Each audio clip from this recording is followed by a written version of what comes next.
upang ang tao ng Diyos ay maging ganap, nasasangkapang lubos sa lahat ng mga gawang mabuti. John 3:21. Subalit, ang gumagawa ng katotohanan ay lumalapit sa ilaw upang malinaw na mahayag na ang kanyang mga gawa ay naaayon sa Diyos. John 3:16. Sapagkat gayon na lamang ang pag-ibig ng Diyos sa sanlibutan na ibinigay niya ang kanyang tanging anak upang ang sinumang sa kanya'y sumampalataya ay huwag mapahamak, kundi magkaroon ng buhay na walang hanggan. John 1:1. Sa simula ay ang salita, at ang salita ay kasama ng Diyos, at ang salita ay Diyos. John 1:14. At naging tao ang salita, at tumahang kasama namin. Salita na tumahang kasama namin.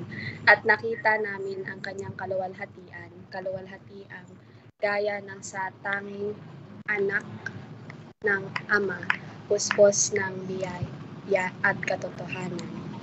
Romans chapter 8 verse 9. Ngunit kayo'y wala sa laman, kundi nasa Espiritu. Yamang nananatili sa inyo ang Espiritu ng Diyos. Subalit, kung ang sino mang walang Espiritu ni Kristo, siya ay hindi sa Kanya.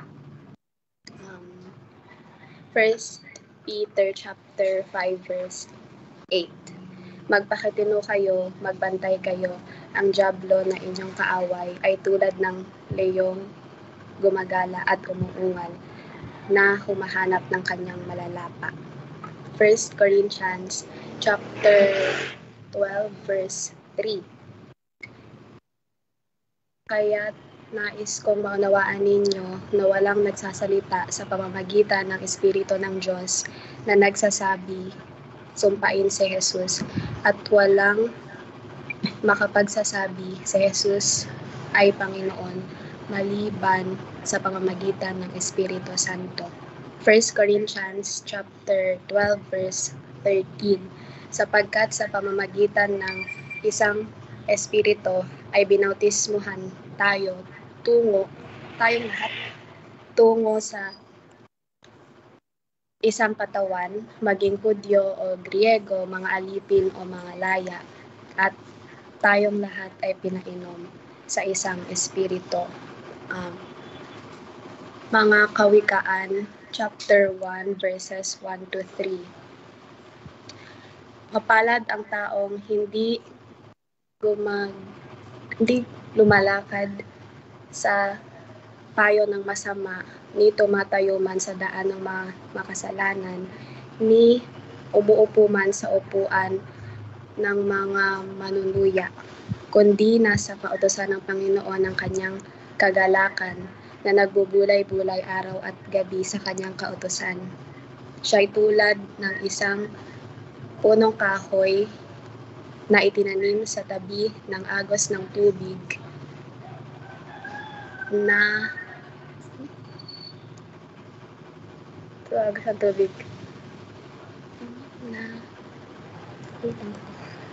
okay lang actually. Next week pa yung Okay. But it's good na nasimulan mo na. Sige, next si Ara, tapos si Gab. Nandiyan pala si Gab na. Okay. Di pa daw po kabisado ni Gab. Hindi pa ba? Si Arsha na lang sunod. Sige na. Ikaw muna. Ako muna, kuya. Ako muna. Ano?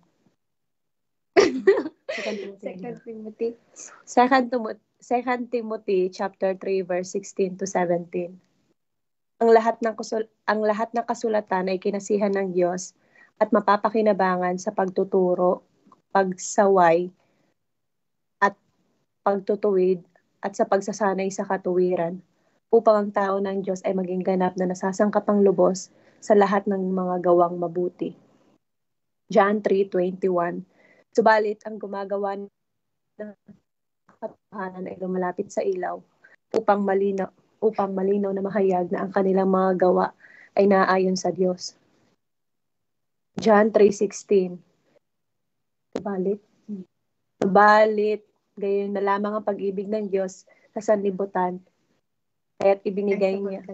Sapagkat gayon na lamang ang pag-ibig ng Diyos sa sanlibutan na ibinigay niya ang kanyang tanging anak upang ang sino mang sumampalataya ay huwag upang ang sino mang sumampalataya sa kanya ay huwag mapahamak kundi magkaroon ng buhay na walang hanggan.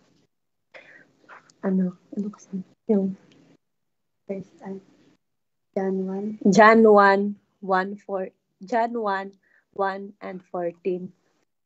Kasi mula ay ang salita, at ang salita ay kasama ng Diyos, at ang salita ay Diyos, at naging tao ang salita, at tumahang kasama namin, at nakita namin ang kanyang kaluwalhatian na gaya ng tanging anak ng Ama, puspos ng biyaya at katotohanan. Tapos, Romans 8:9. Ngunit kayo'y wala sa laman, kundi nasa Espiritu.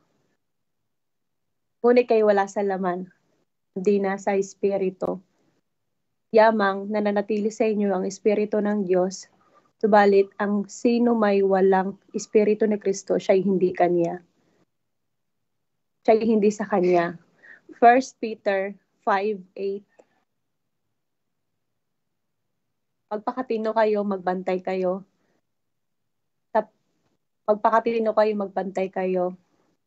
Ang dyablo na iyong kaaway ay tulad ng leyong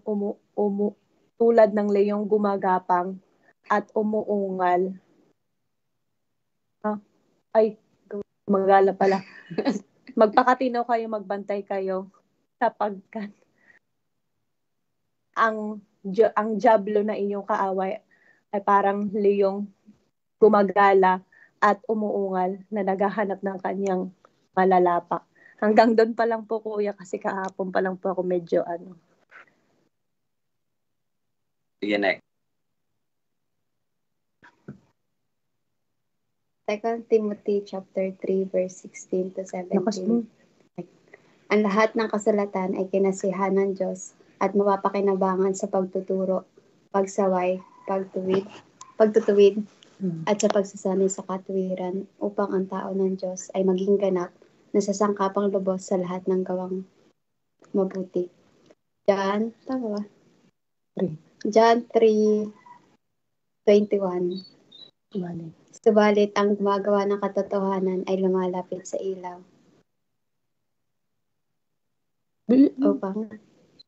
upang malinaw na mahayag na ang kanyang mga gawa ay naayon sa Diyos. John 3:16. Sapagkat gayon na lamang ang pag-ibig ng Diyos sa sanlibutan, ibinigay niya ang tanging anak upang sa kanya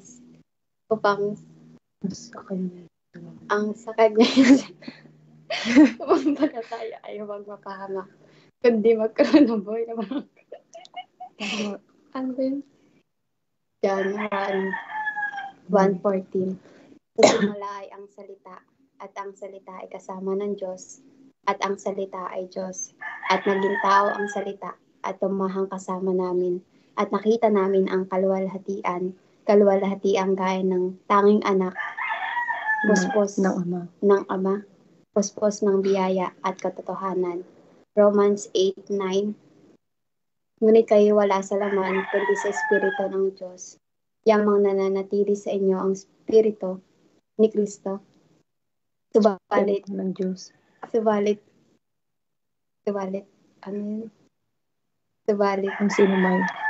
ang sino may wala ng Espiritu ni Kristo, siya'y hindi sa Kanya. 1 Peter 5:8. Magpakatino kayo, magbantay kayo. Ang dyablo na inyong kaaway ay tulad ng leyong gumagala at umuungal na humahanap ng kanyang malalapak. Ano yan? 1 Corinthians 13. Ano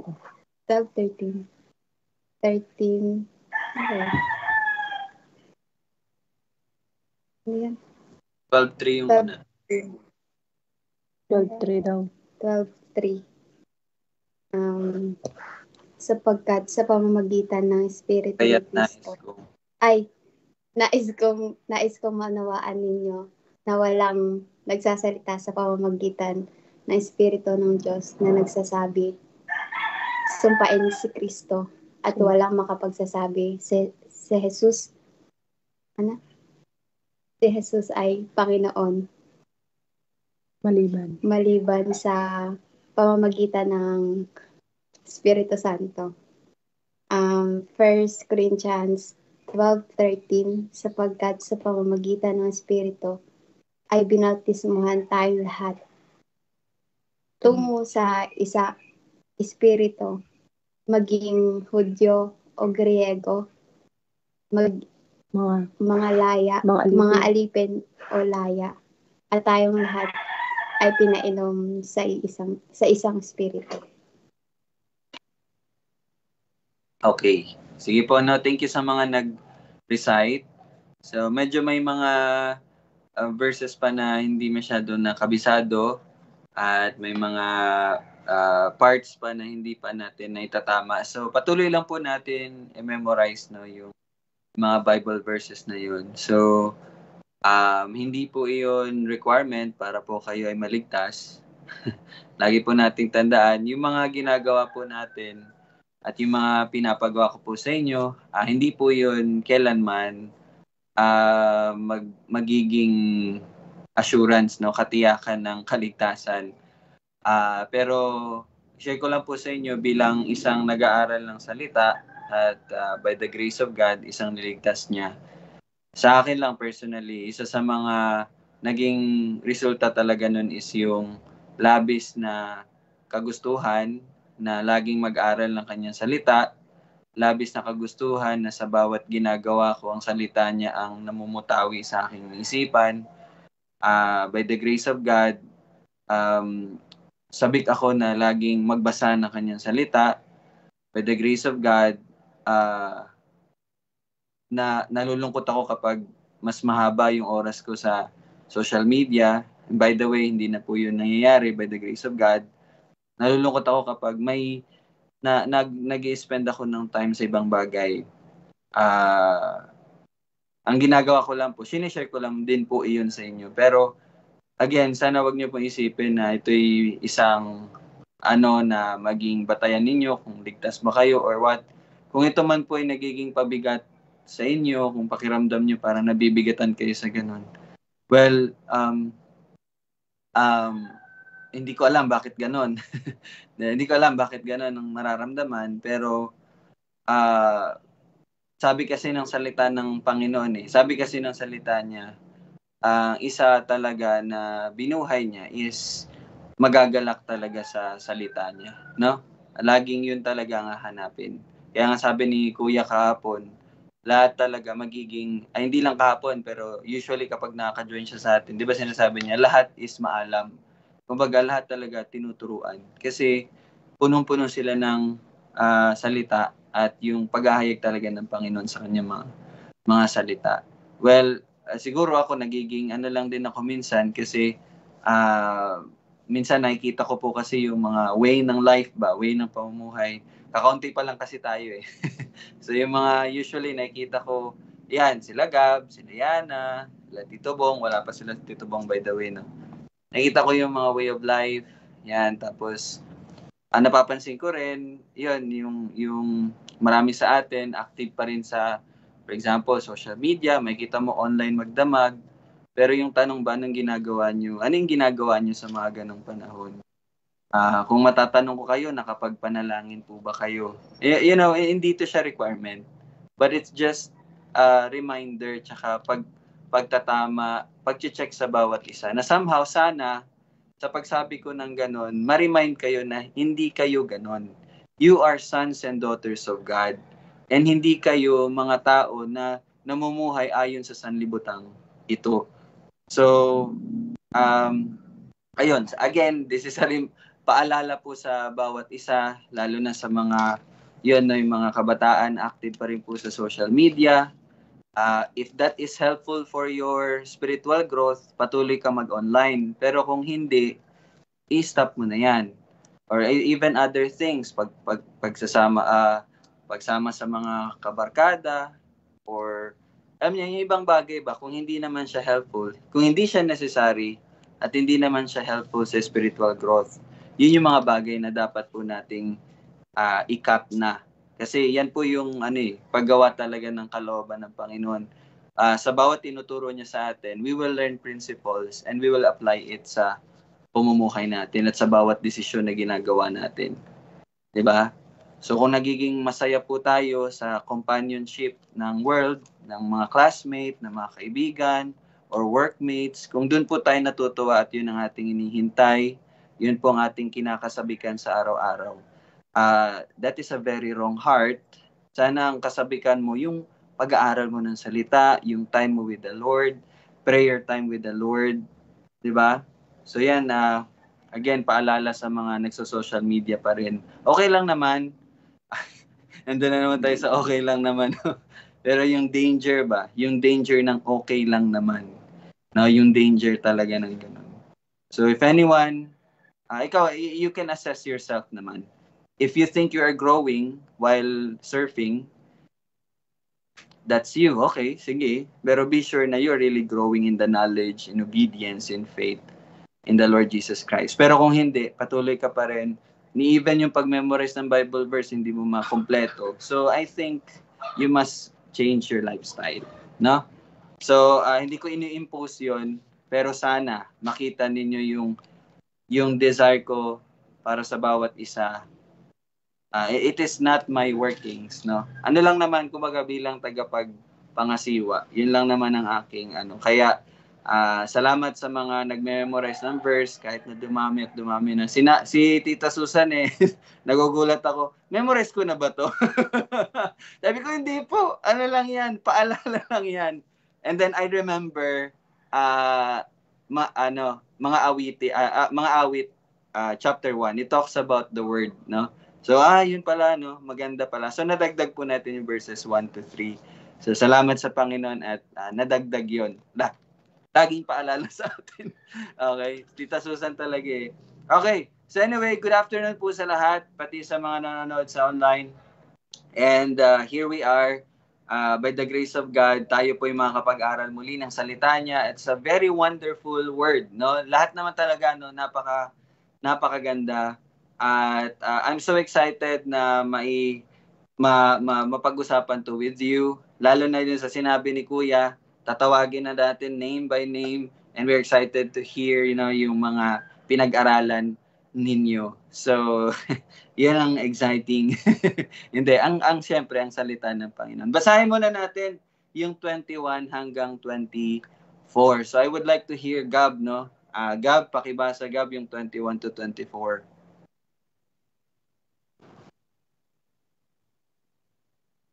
Makaraan ang walang araw, dumating ang panahon upang tuliin ang bata. Tinawag siyang Jesus ang pangalan. Binigay ng anghel bago siya ipinaglihi sa sinapupunan. Nang sumapit na ang mga araw ng kanilang paglilinis, ayon sa kautusan ni Moises, kanilang dinala siya sa Jerusalem upang iharap siya sa Panginoon. Ito ay ayon sa nasusulat sa kautusan ng Panginoon, ang bawat panganay na lalaki ay tatawaging banal sa Panginoon. Sila ay naghandog ng alay alinsunod sa sinasabi sa kautusan ng Panginoon. 2 bato-bato o 2 batang kalapati. Diyan muna, no? Salamat, Gab.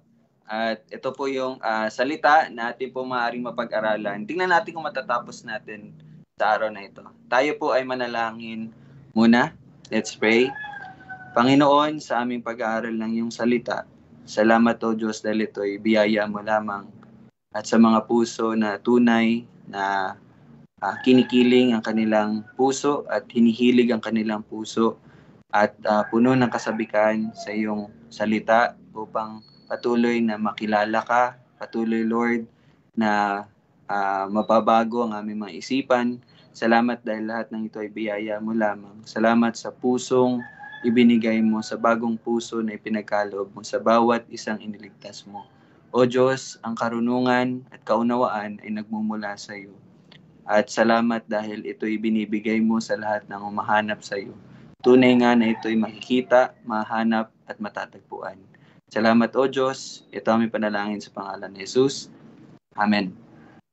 Okay, verse 21 muna tayo. So, by the way, verse 20, ayun, no, nakita po natin doon yung naging resulta, no, sa mga buhay ng nakakita at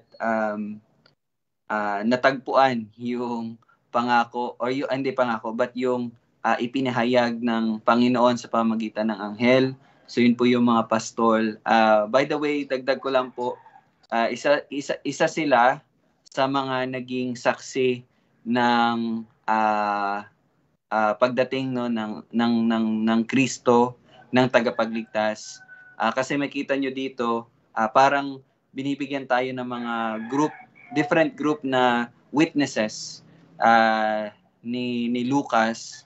Kasi later on, mababasa natin si Simeon, si Ana, at yung iba pa. Those are witnesses, no? Mga witnesses sa pagdating ng Kristo. And ito, ang mga pastol. So ngayon naman,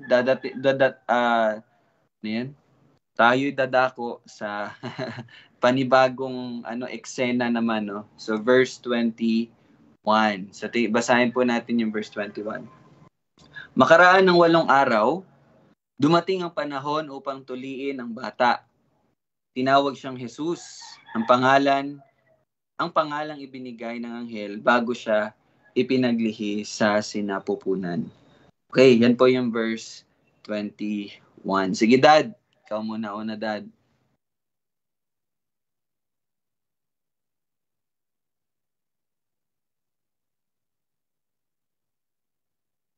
Okay. Bali, no, yung yung sinabi na tutuliin, yun ay isang tipan o covenant na binigay ng Panginoon kay Abraham, no, na ang unang anak, firstborn, no, ay tutuliin sa 8 araw. Excuse me, tanong ko lang, firstborn lang po ba? Sige, Tol.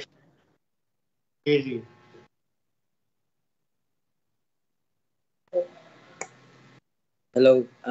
So yung tanong na kung firstborn lang o yung unang anak lang ang tutuliin, hindi. Ang kautusan ay para sa lahat.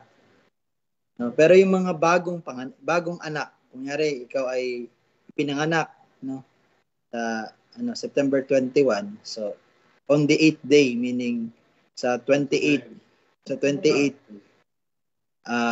tutuliin. That is if you are a Jew. Kasi yung covenant ng pagtutuli is for the Jews. We are not bound by that same parang ceremonial parang covenantal sign. Hindi na po tayo kasali doon.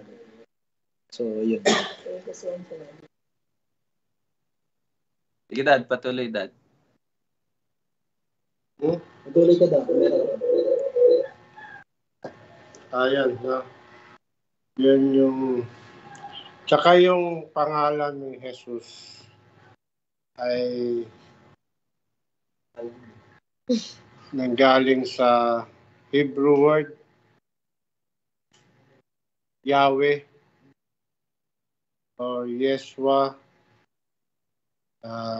Ibig sabihin ay salvation. Ano ba?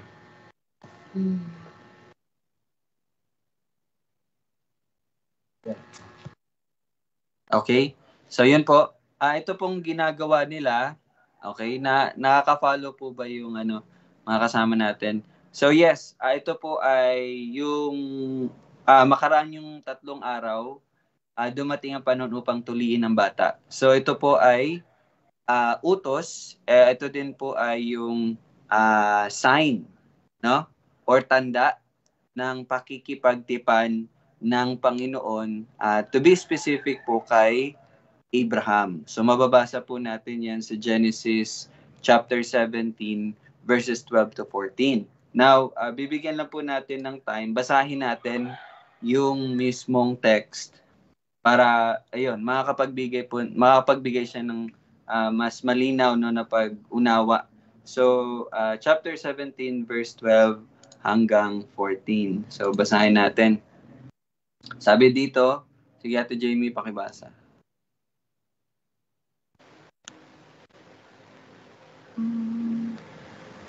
Sa inyong buong lahi, bawat lalaking may gulang na 8 araw sa inyo ay tutuloyin, maging ang aliping pinanganak sa inyong bahay, o ang binili ng salapi sa sinumang taga-ibang lupa na hindi sa inyong lahi. Ang aliping pinanganak sa bahay at ang binili ng iyong salapi ay dapat tuliin, at ang aking tipan ay makikita sa iyong laman bilang tipang walang hanggan. Ang sinumang lalaking hindi tuli, na hindi tinuli ang balat ng maselang bahagi ay ititiwalag sa kanyang bayan. Sinira niya ang aking tipan. Okay, so ano po yung parang makikita natin dito sa binasa? Okay, discuss muna natin itong circumcision or pagtutuli. Kasi sa development po ng paghahayag ng mga misteryo ng Panginoon, again, hindi na siya misteryo kasi nga nahayag na. Pero sa development, makita po natin kung ano ba yung parang sinasalamin din itong pagtutuli. Kung matatandaan niyo yung tinatawag na picture prophecy. No, parang meron siyang, yun nga, dito pagtutuli siya, pero sa paghahayag, yun nga, meron siyang sinisimbolo or inilalarawan or isinasalarawan, parang ganon. So, but reading verses 12 to 14, ano po yung nakikita nyo dito patungkol sa pagtutuli? Lalo na yung verse 14, no? Yung verse 14. Napakabigat yan na salita. No? In which may pinapakita rin siya. Sige na po ang pinapakita.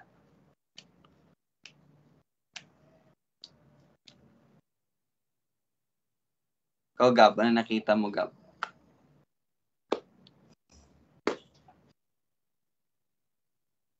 Sige lang, share nyo lang po. Okay lang. Discussion. Tingnan lang natin. Ano po? Yung nakita ko lang po yung kahalagaan ng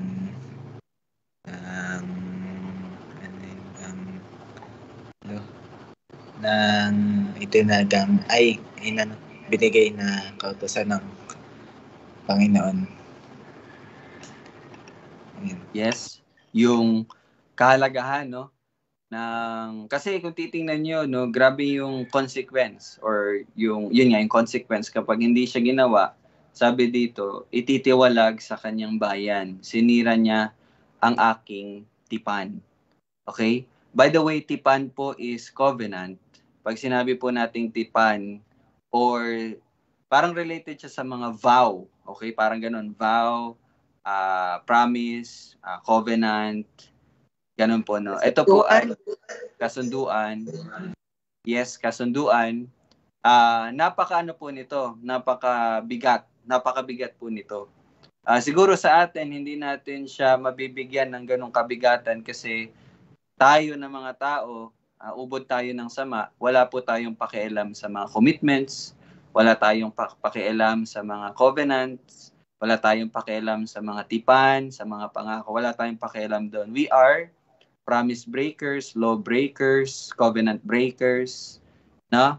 Ganun po ang tao. Pero dito natin makikita kung gaano kaseryoso po yung tipan ng Panginoon na to the point na kung sino man ang hindi tinuli ang balat ng maselang bahagi, ibig sabihin yun nga po yung pagtutuli, ititiwalag sa kanyang bayan. Why? Kasi sinira niya ang aking tipan. Now, why?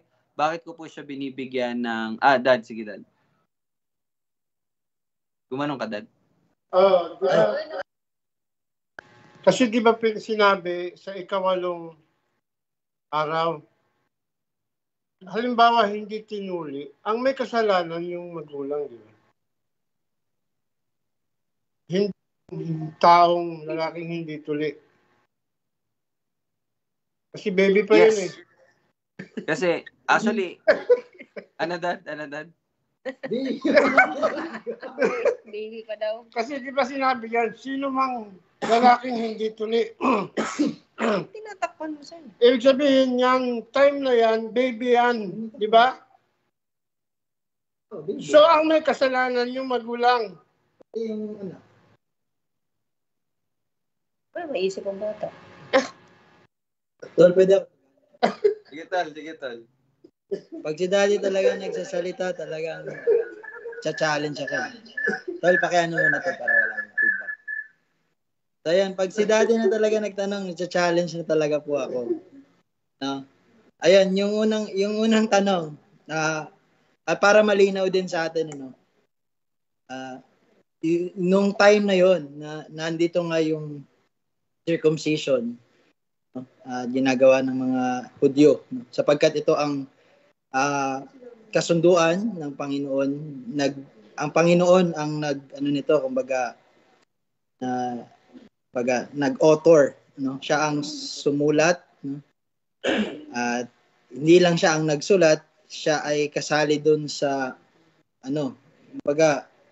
he is also under that covenant, Ganun, yun ang sa pag-aaral ko lang ngayon, yung covenant is parang to ng Panginoon yung parang alam niyo yun, lumilevel ang Panginoon sa atin. So, pero enough muna para dun sa mga ganung talakayin, dun sa sinabi ni Daddy, kung ang may kasalanan ay yung anak, ay yung magulang, kasi nga naman baby pa naman yung tutuliin, di ba? Well, base lang rin sa pag-aaral na meron ako ngayon,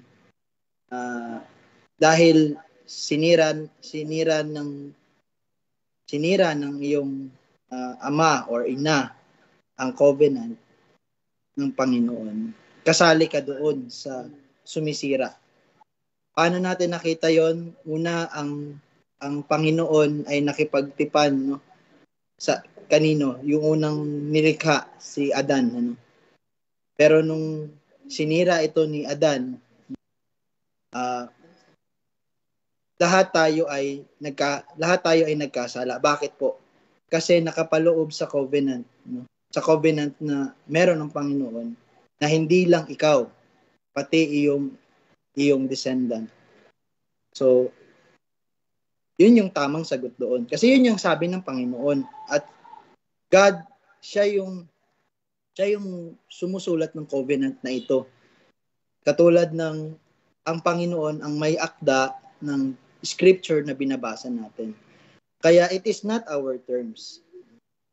It is His terms. And His terms, sabi doon, okay, baby pa yan. Pero dahil ang tatay ay hindi siya tinuli nung siya ay nasa 8 araw niya, siya rin ay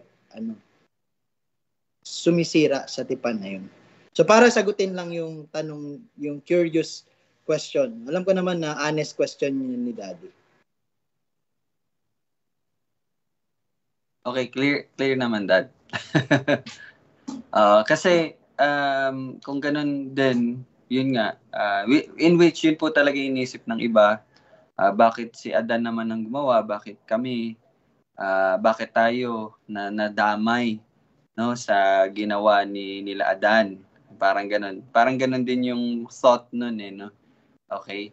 Pero again, siya, yun, doctrine of federalism ba yun?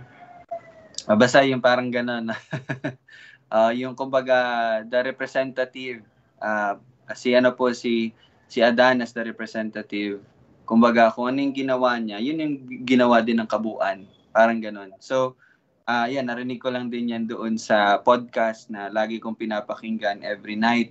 Sa tuwing maglilinis na ako ng katawan, routine ko is nakikinig ako doon sa podcast na yon, yung Simply Put. Lang siya, 5-minute lang siya, discussion patungkol po sa iba't ibang bagay. So Yung gano'n, no? Ito, shinare ko to sa, sa court team. Ewan ko lang kung merong nag-take ng time na makinig doon or social media lang pa rin yung kanilang binubuhusan ng oras. But anyway, sa pakikinig ko po noon, marami akong natututunan. Yun nga, yung federalism na tinatawag. Si Adan bilang representative natin, parang gano'n. So, kung ano yung ginawa niya, yun din ang ginawa natin. In which nakikita din po natin yan sa current na panahon natin. Even dati pa, no?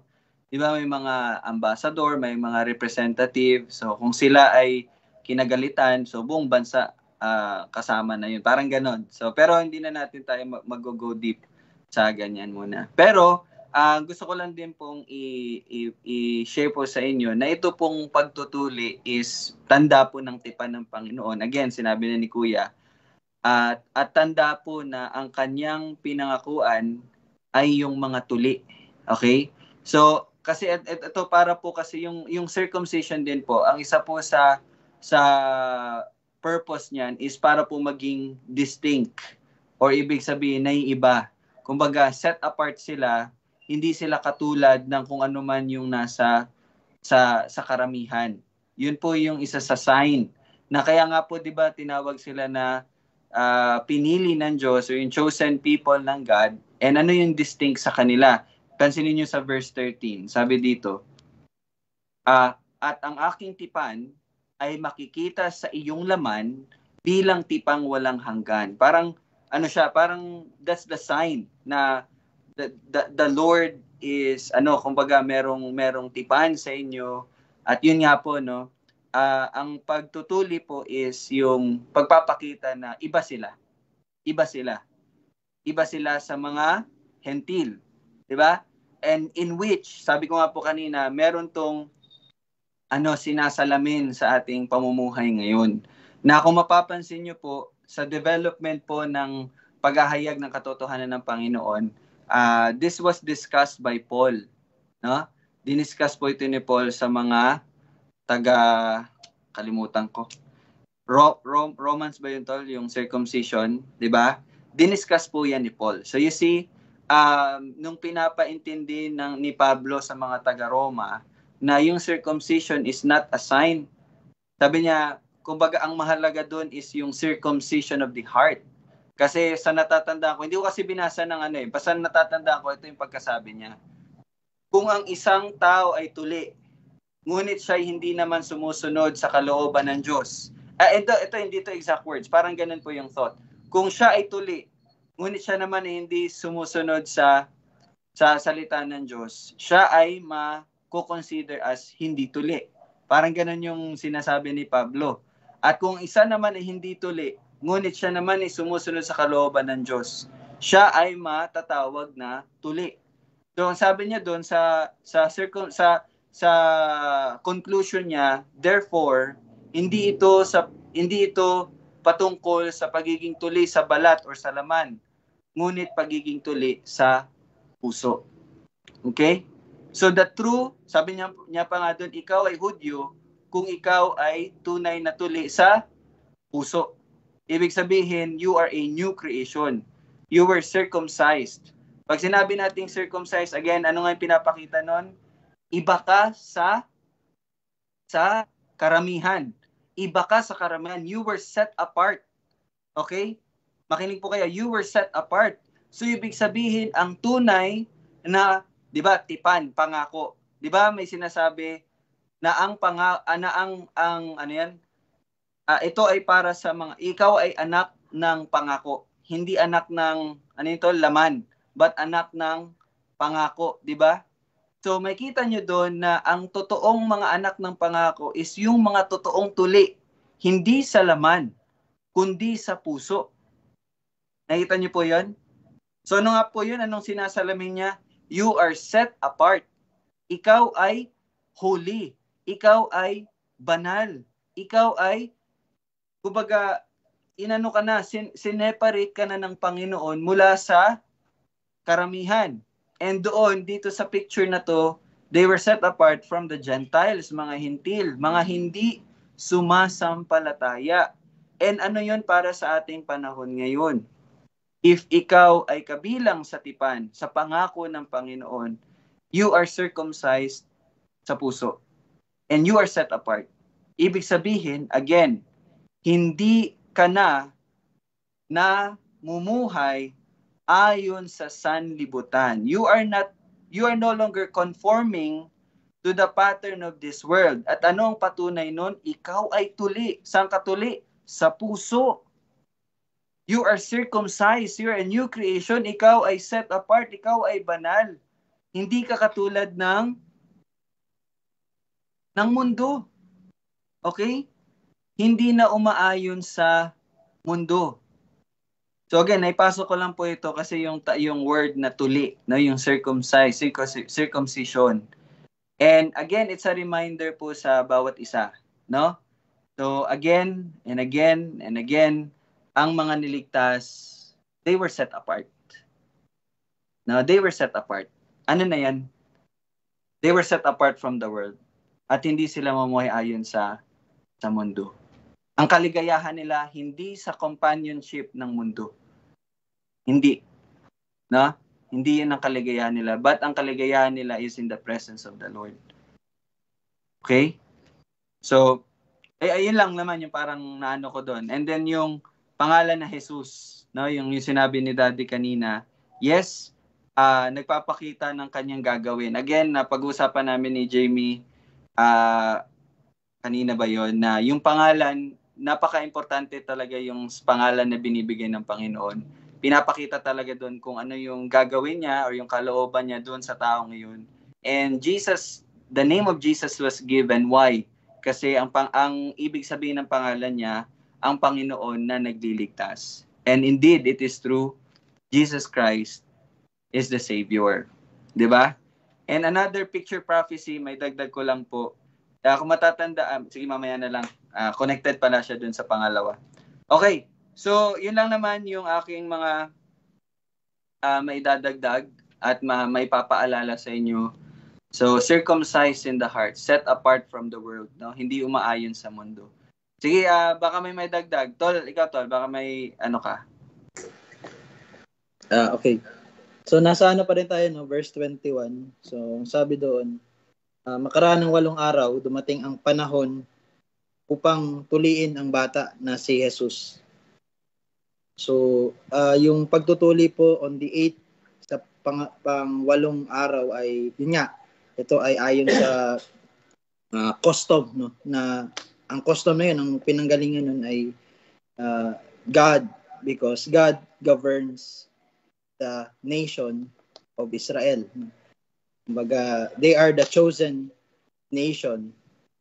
They are, hindi lang sila basta naiiba, no? Kundi sila ay, kumbaga, talagang ginawang banal para sa purpose at will ng Panginoon, yung nation of Israel. At yung purpose na yon ay may pakita yung kaluwalhatian nila, no? Kaluwalhatian nila. Dahil sa pagpapakita ng kaluwalhatian ng bayan ng Israel, ay ito ay sumasalamin sa kaluwalhatian ng Diyos na nakita ng bayan ng Israel, no? Sa old. So, ang custom talaga noon, kaya nabanggit ito ng sumulat ng nitong account na to, which is si Luke. Kasi dito pinakita talaga na it is customary, or ito talaga yung kagawian nila, no? Na sa araw ng pagtutuli, which is on the 8th day ng isang bagong panganak, ay siya ay tatawagin or bibinyagan sa kanyang pangalan. Though wala namang word na pagbibinyag, pero alam natin na yung pagbibinyag kasi parang, 'di ba, parang ano siya, ano ba yung ginagawa natin ngayon, 'di ba? Yung anak ay pinapangalanan sa pagbibinyag, 'di ba? Bininyagan ako sa pangalang ganito, 'di ba? So ganun din sa kanila. Sa mga Hudyo, no? Tinutuli sila sa pangalang ito. Ito yung bata ay tinuli sa pangalang Jesus, no? At ang Jesus, yun nga, sabi na banggit na, no? Ito ay Ang ibig lamang sabihin talaga ng Jesus ay kaligtasan, ano? Salvation. So, ang pangalang ibinigay ng anghel bago siya ipinaglihi sa sinapupunan. So, ang maidadagdag ko lang rin, bali karagdagan lang rin, nung inaaral ko rin to siya, nakita ko talaga na yung pangalan ni Jesus ay pangalan niya na bago pa man siya naging tao. Or bago pa man siya, ano ba yung conception? Basta bago pa man siya tumubo sa womb. Di ba? Alam niyo po yun. Ganun po yung concept. Pinaglihi sa womb. Sa sinapupunan. And parang ang ano ko lang rin dito is tayo rin, no? Bilang mga tao, hindi ko po hindi ko po pinaparehas si our Lord Jesus Christ being man and tayo being man, no? Actually, ang gusto ko sana ipunto dito, si Jesus Christ, God, kumbaga eternally, kumbaga ano na siya, yung existence niya is even before na siya ay naging tao. So, he already existed. Siya na nung simula pa, no? Sapagkat siya ay Diyos. So, pinapakita dito na ang nakita ko pala dito, no, habang inaaral ko lang rin to, talagang kumbaga yung kanyang pagpapakababa, no, or yung siya ay pinanganak ay talaga tawag dito, pagpapakita talaga yon na na ito ay para sa kaligtasan natin, no. Tapos na-remind lang rin ako, sinulat ko rin kasi dito, na even tayong mga tao na nilikha, okay, si Jesus ay naging tao, no. Tayo ay out of nothing, no. Out of nothing we are created man, okay? So bakit ko po ito sinasabi? Kasi nga po, mayroong nagtuturo at mali ang kanilang katuruan na si Jesus ay tao lamang. No? Sapagkat hindi siya ordinaryong tao. No? Siya ay Diyos at siya ay tao. Okay? Pero iisang person. No? Dalawang nature lang. Tayo, by nature, we are created being. And we are created out of nothing. Kumbaga, ganun tayo nilikha. God is not nothing, He existed. So yun na yung gusto kong dito, kumbaga ini-inject ko lang rin sa isipan ng bawat isa na ibang-iba itong tao na to na pinag-uusapan. Hindi siya basta ordinaryong tao lamang. Diyos to ang ating pinag-uusapan. And mamaya, mapapakita doon sa mga later na verses na mapag-aaralan natin is yun nga, siya ay ang kaligtasan. At ang kanyang gawain ay para sa kaligtasan natin.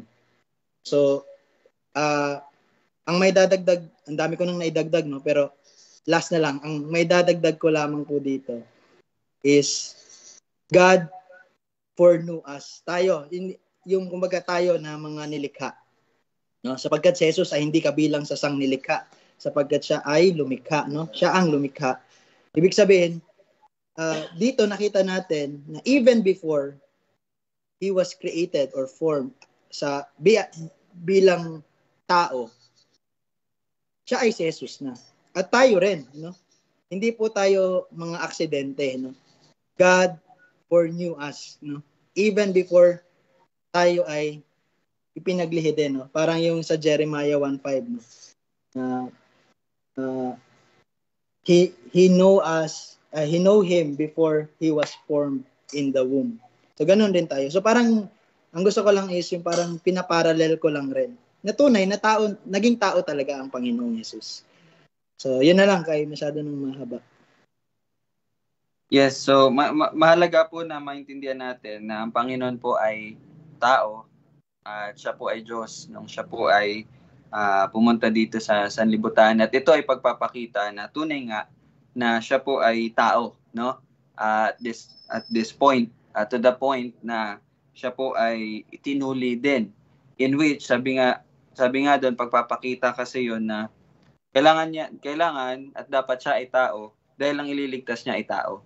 At makita din natin dito yung pagtutuli sa kanya is yung pagpapakita talaga ng pag-submit niya talaga doon sa kautusan, no? Yung inuutos talaga, in which may verse din po na Galatians 4:4, 'di ba? Nasabi doon ng Panginoon ay pumunta sa sanlibutan, born of a woman and born under the law. Makita niyo po dito na, and then ang kasunod po na verse noon is he was born under the law so that he can save those who are under the law. So in which ma-emphasize ko po yan sa verse 22. Pero since 5:22 na, so I think magkakaroon po tayo ng check-up or pangangamusta sa bawat isa. At yung pangangamusta na to is gusto ko pong ipasok doon sa last na phrase, ang pangalang ibinigay ng anghel bago siya ipinaglihi sa sinapupunan. So makita natin dito po yung sa part na ito, no? Yung tunay nga na soberanya ang Diyos. Kasi sino po ang nagbigay ng pangalan? Sabi nga ni Kuya, kahit nung hindi pa siya nabuo sa sinapupunan, siya na. Parang ganun, no? Siya na. So, makita natin dito yung soberanya ng Panginoon na nakita natin dito, ang nangyari dito is pagsasakatuparan na lang po ng kung ano na po yung itinakda noong una pa. You see? So, gaya nga po ng sinabi ko kahapon, yung nangyayari po sa atin ngayon, itinakda na po yan. And maganda na nabanggit Kuya kanina, ikaw ay kilala na ng Panginoon noong una pa man. No? So, ibig sabihin, hindi ka aksidente. Ibig sabihin, it is a certain, written, appointed, predestined, di ba? Itinakda na ng Panginoon. So, lahat po nangyayari na sa atin ngayon ay itinakda na. No, it is finished, or kumbaga, na siya, finished story na isa sa katuparan na lamang. No? And then again, here we are being reminded of the sovereignty of God. You see? He is sovereign. Siya ang may takda, siya ang may hawak ng lahat. Diba? Okay. Now, again, gusto ko lang kumustahin, no? Soberanya niya talaga ang Panginoon sa buhay. Dapat. Yun talaga yung nararapat na nakikita sa buhay ng bawat isa. So, kumusta po ang pamumuhay natin, no? In connection po doon sa paalala sa atin nung nakaraang linggo. So, kumusta na po ang nangyayari sa ating mga buhay, no? Tayo po ba ay nagpapasakop sa Panginoon? Make no mistake with our prayers. Tayo po inalangin, Lord, bigyan mo ako ng puso na pero baka po kasi sa pagpapanalangan natin na, Lord, ikaw lang talaga makipagbigay sa akin ng puso na sabik sa'yo, ganito, ganyan sa'yo, ay wala na po tayong gagawin. Make no mistake. Okay? Hindi po yun ganon. Lagi nating tandaan, we are given a new heart so that we can decide these things coming from our heart, willingly obeying, seeking, and, nagpapasakop talaga sa Panginoon. So how are you, kapatid? Kumusta ka ba? No, kumusta yung kaligayahan mo? What is your delight? Diba? Who is your delight? Or ano yung mga delight mo? No, again, it's lang talaga. Kumbaga, papaalala lang po talaga sa bawat isa, no? So, kumusta naman tayo? Nagpatay na si Tita Susan. Joke lang. At dahil dyan, unahin natin yung mga anak mo.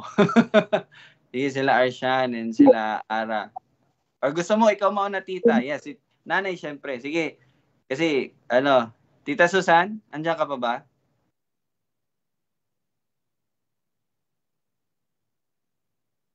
Okay, naanata. Baka may tumawag, no? Baka may sudden na... Ayan.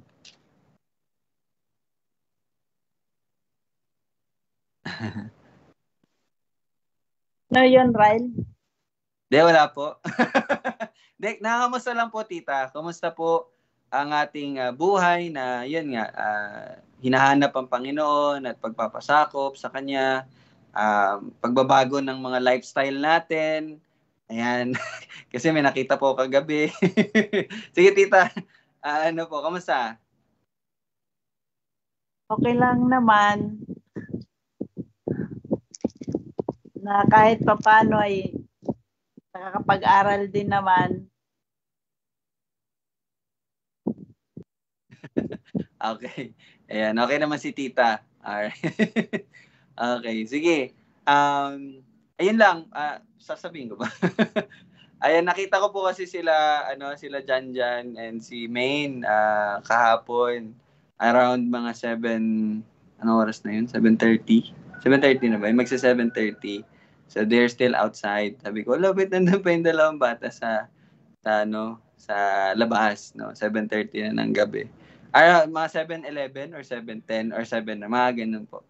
So yun lang. 7:30. Inaantay nila ako doon sa kanto pag uwi. Kaya pinagagalitan ko sila pagka umuwi na ako. Sabi ko, bakit nyo ako sinusundo? Hindi ko ba alam umuwi? Sabi ko, inaantay nyo pa ako, tapos naandun kayo sa labas, nagkakasatan kayo. Opo. Oo nga po. So yun, nakita namin sila. And then, lang po, pag since yun nga po, kumbaga yung pag-aayos talaga natin ng way of life ba, yung lifestyle. So siguro makakatulong din na madisiplina sila, na hindi na lumalabas sa ganung oras. Kasi sa paglaki nila, yun po, no, baka madala nila yun. So yun lang naman, no, isa yun sa mga natin. Yun lang, natandaan ko lang kasi nakita ko kahapon. Uy, ayun. Alright, sige, salamat Tita Susan. Sige, next. Nila Kuya Rael, sabi ko, ayan, kasi lagi kayong naandun sa kanto. Sabi ko sa kanila, antay kasi ako lagi. Pagkadating naman doon ko na sila pinagagalitan. Yun lang naman, tsaka medyo syempre, yung safety din, lalo na ni Maine, mga ganong bagay lang naman, no, bilang mga magkakapatid, ayun, palalahanan. So sana yung ate din, inaano din yung mga kapatid niya, hindi nahayaan na ayun, na nasa labas lang. Ano ba ginagawa ni ate? Okay, sige, kayo kumusta kayo dyan, Ate Arshan at Ate Joy? Na lumalabas yun. Oo, tita.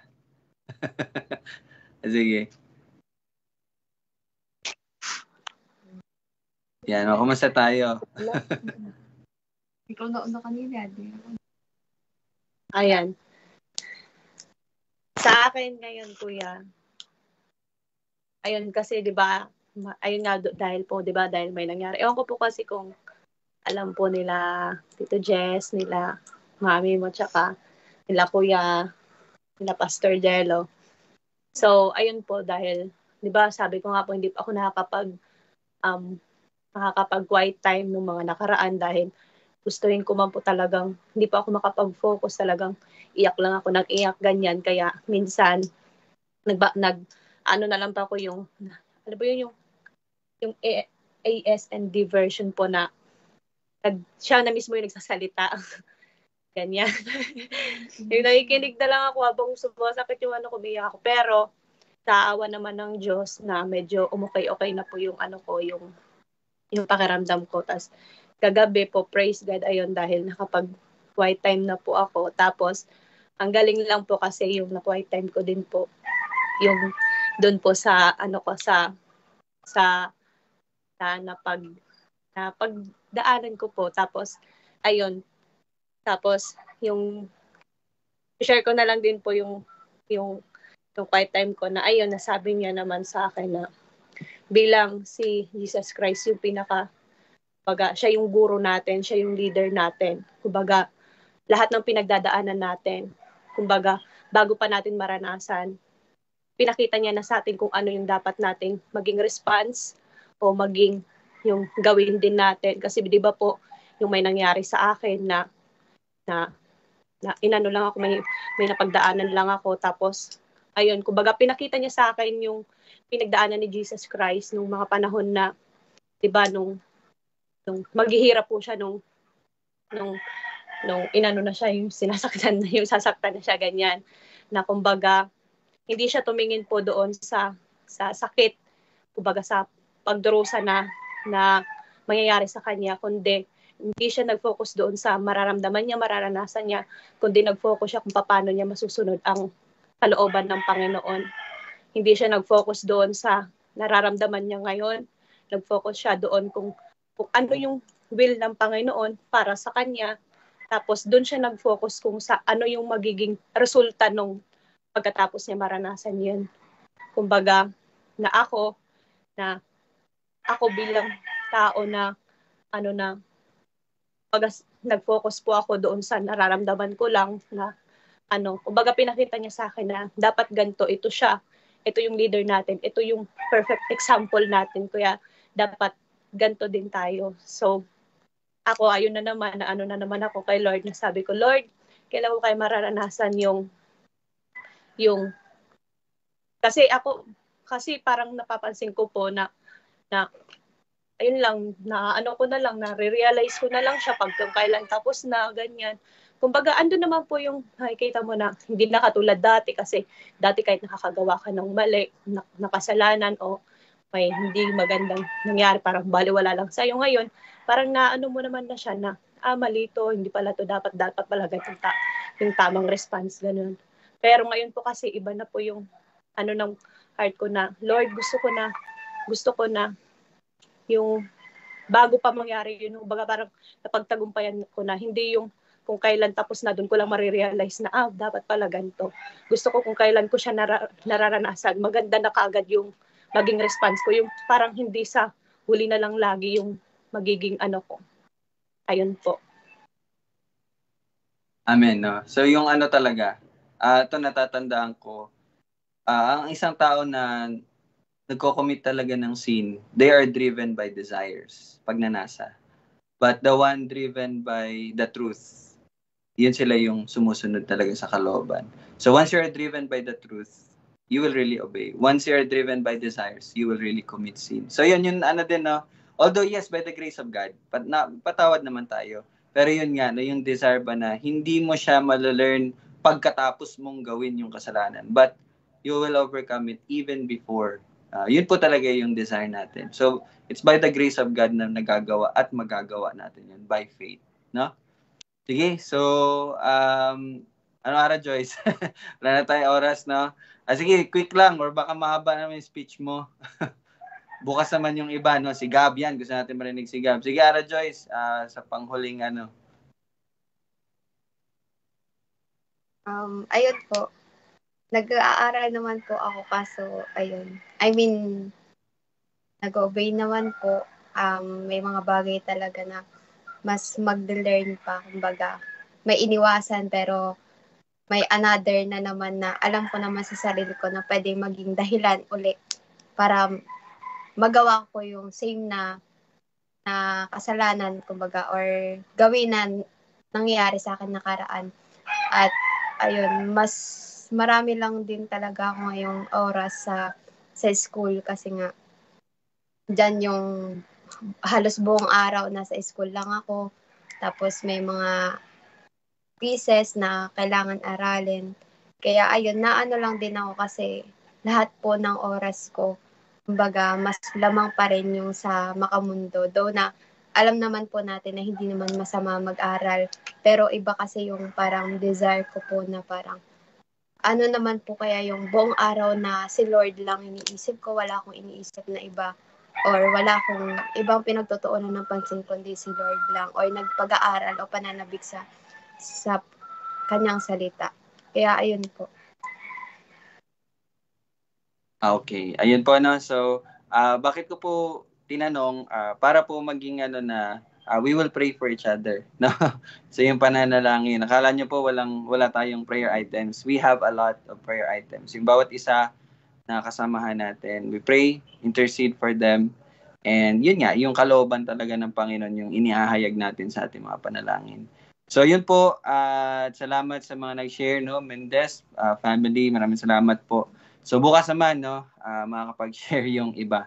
Sige po, ayun lang, paalala lang lagi, wag po tayo makiayon, at lahat po pwede nating gawin pero hindi lahat po ay beneficial sa atin. So kung yan po ay hindi nakakatulong, although sa ngayon hindi mo siya nakita as harmful, pero if it is not helpful, then it's not helpful. So gawin mo yung tama, kapatid. Ayun. So tayo po yung manalangin sa ating pagtatapos. Let us pray.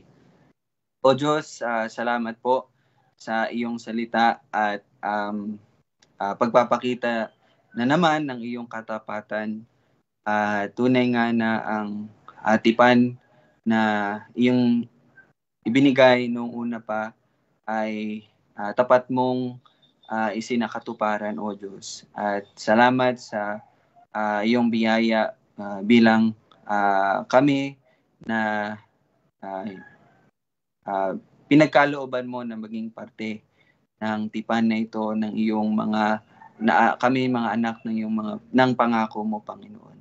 Salamat, O Diyos, dahil tunay nga na ikaw ang soberanya sa lahat at ikaw maghahari sa puso ng bawat ng iyong mga niligtas.